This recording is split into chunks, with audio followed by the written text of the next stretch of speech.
اول ما تتشمع من تحت نقلبها تمام. بس بعد ما نقعد نقلب فيها كويس هنحط عليها برضو شوية من التتبيلة اللي احنا كنا عاملينها. البصل اللي حطيته ده اختياري، انا حبيت ان انا احط شوية بصل. بس عندك بقى فلفل الوان حطي، ما عندكيش حطي فلفل اخضر بس. بس هتقعدي تشوحي فيهم كويس على النار.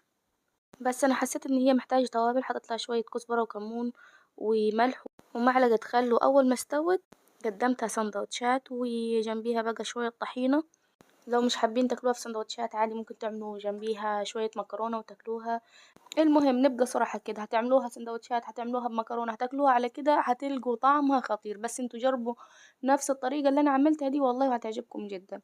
اهم حاجة ما تنسوش اللايك والاشتراك مطبخ اماني عابدين على اليوتيوب، والمتابعة اماني عابدين بالعربي على الفيسبوك.